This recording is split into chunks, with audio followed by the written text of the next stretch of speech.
Hello and welcome again. My name is Arthur Torrington. I am Director and co-founder of Windrush Foundation. And today on our program we have a very interesting person. We have Danielle, and now she's going to tell us a bit about your business and why you think it's important.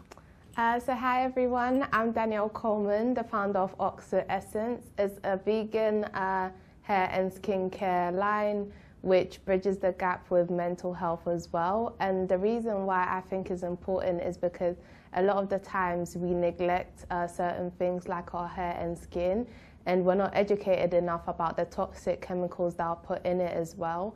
And the reason why I bridge it with mental health is because we don't we always just look to just going for products, but we also neglect the holistic side of it, because mental health problems also affects your hair and skin. Right. Now, what was the reason behind the setting up and founding this particular business? So the reason was because I actually grew up in Ghana, and I came here about 2016, so like 6-7 years ago. And when I came, I think because the water was too harsh, nothing worked for my skin, and I had to start taking care of my hair myself. So also it was hard finding products that actually worked for my hair. So then I started to do a lot of research into how to make products myself, or what type of products would work for me. Then I realized that there are a lot of toxic chemicals in the products that we use. So that's why I started to do more plant-based, vegan hair and skincare products that are not toxic to our body as well, because whatever we put in our body is absorbed into our bloodstream. And how do you do it? So first I write down like the purpose of the product. So if it's a body scrub, I want it to exfoliate, to get rid of stretch marks or dark marks, hyperpigmentation. Then I research the natural ingredients that have those properties or other properties as well. So I formulate it on paper. Then I formulate it practically as well by mixing them together. And then if there's anything that I need to kind of like take out or put in, it's kind of like the process of elimination to get the formula just right.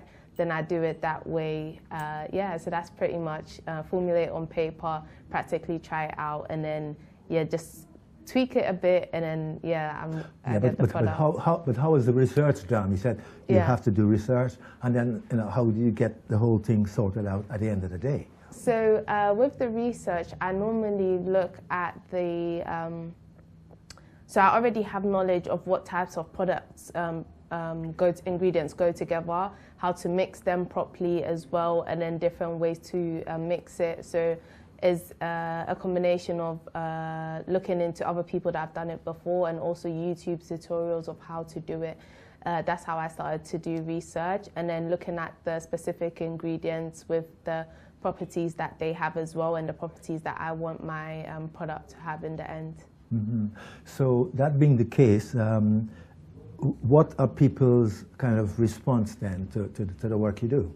So yeah, the people that have tried my product do like it, and also it's dependent on the product as well. So with the hair stuff, we've got hair and beard growth oil, which has helped some people with alopecia and bald spots, and also to get some new growth. We have a body scrub as well, and it makes your skin feel so soft, and it leaves your skin hydrated as well. Because one thing I realized is a lot of body scrubs that are out there, they don't actually they don't have enough granules to help exfoliate your skin to the fullest, which my product has. And I use certain oils like pomegranate oil, which is really rich, to give you that long-lasting moisturization. So after you use it, you don't need to put extra cream or nothing, because the body scrub does it as well. Mm-hmm. But do people question, your technique, or question, your experience and ability? So far, I haven't had people question my techniques, because the products have worked for them as well. And the products are available anywhere, or only you? So they're available mainly from me, or at Helpfulness in Box Park, Shoreditch. But the main thing though is that you are responsible for those things. In fact, what about skincare? That's the point I should be asking you about. Skincare in what sense? What do people complain about in terms of skincare? I think with skincare, a lot of things that people complain about is like oily skin, what's it called, hyperpigmentation as well, and having acne, and a lot of that is due to different reasons as well. So for me, what I find important is understanding the reason behind why your skin is oily, why you have the hyperpigmentation, why your skin is dry as well, and understanding how the weather can affect it. And a lot of the time is eating inflammatory foods as well, like dairy and stuff that causes people to break out. But if you don't understand that, you're not going to be able to get the right thing to fix what your problem is, and also eczema and psoriasis as well. So when you were, let's say, way back in your school days, I mean, Yeah. What kind of things really you had in mind that now you've moved on, and you know maybe you're helping people? Yeah. Were there problems that you had with your hair or skin at school? So my skin was that most of the lotions didn't work for me. So whenever I used them, my skin was just really dry. And then with my hair, is also understanding your hair as well, because you need to understand your hair to know what to use for your hair. So when I started to learn about hair porosity, which is how much your hair can absorb moisture or not, and then also knowing how to maintain your hair. So some people think that they have a hair growth problem, they actually have a hair retention problem. So their hair might be growing each month, but because they're not putting in protective styles, they're not moisturizing it properly, the ends are breaking off. So they think that their hair is not growing, but it's actually growing. So actually understanding my hair and knowing what type of products to use for it has helped me. So like my hair is low porosity, so that means I don't have to use heavy oils because they'll clog up my hair shafts, and also knowing what type of process when washing your hair, like using more warm water because that opens up your hair shaft, and also using heat when applying products in after, because it helps to get the product in, and then after using something cooler because it helps to seal it in as well. So is there a way then that you, let's say for example, even the hairstyle you have now, is there a name for that? I mean, what do you call that? So this we normally, I think there's a couple different names, but normally it's like a high puff. Yeah, or I don't know if people call it pineapple, but yeah. But do you have a name for it? Me? I don't know. I normally, it's the easiest hairstyle for me to do. Yeah, but I'm thinking in terms, if you're into hairstyles and different things, I mean, I'm sure that you have to have names for some of these styles, surely. Yeah, because I just call it the puff, so like high puff, yeah.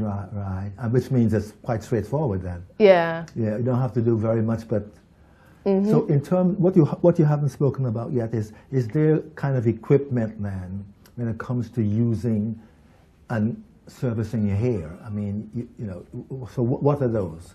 What do you use?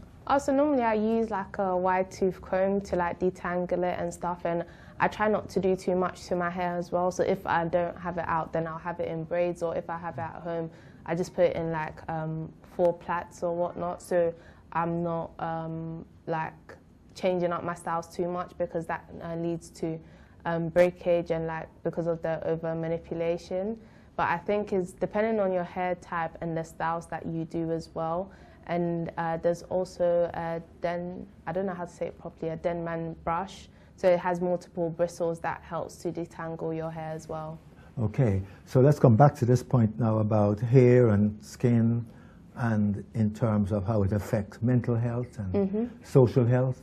Yeah. You tell us. It's like a double barrel, so your hair and skin can affect your mental health, and your mental health can also affect your hair and skin. So the thing is, when your hair is not looking its best, or you're kind of stressed about when your skin is not looking its best as well, sometimes you might not want to go out, or you might just want to stay at home, or sometimes it can get you upset. Like sometimes I'm doing my hair and I don't get it the way I want it to, and it's stressing me out as well. And there's also the thing of when you are stressed, or you have a lot of anxiety as well, that can lead to a more oily scalp. It can lead to acne breakouts as well, and it can lead to psoriasis as well, because of the stress from your body, the hormones. It leads your body to release more, create more oil as well, and sebum. So over the years then, you must have developed, you know, your own technique. What sort of training do you reckon that will help people, you know, to do something like you? What do they need to do? Do you mean with the hair and skincare or well, the mental? The whole, yeah, for example, the hair to start with and the skin. You know, how would you advise younger people or anybody who wants to go into the area that you're in? I would definitely say to do your research, but also ask people that have done what you're trying to do. And even if you don't get a response the first time, just continue asking other people, because sometimes it might take you to ask 100 people before you get one response, and that response can help you go far. And for me, I always believe in having mentors, because they've been where you're trying to go, so you can learn from them, and so you don't have to make certain mistakes that they've made as well. And with the mental health aspect as well, I feel like is understanding yourself. But wouldn't they have to go to some kind of a training, a school or training or qualification? How would you advise them? The mental health aspect, I would say definitely learning about psychology. You can do courses like that in university, but for me it was more of a thing from being self-taught. I did do sociology, which kind of helped me, but with the psychology aspect of things, being self-taught and going through a lot of anxiety myself as well. So it was personal things that I put in place to overcome my anxiety, understand myself, where my triggers stem from, and knowing how to overcome it. That's what I kind of used to put in the mental health bit. So creating a course with my business partner and a journal to help people do it themselves as well. Now, you mentioned self-taught. I mean, isn't that difficult at times then? Wouldn't you have to link up with somebody who has that expertise as well? I would say definitely getting someone that has been there as well. I think for me, the reason why I was able to do it self-taught is because of the way I think. So that helped me put everything together with teaching myself and understanding, because I was able to get things. And I think because I was actually going through anxiety as well, my level of understanding was able to grasp it. Righty, well, thank you very much, Danielle. Nice talking with you. I hope again, you know, when you come back, you might have some other things to tell us. Thanks again. Thank you very much.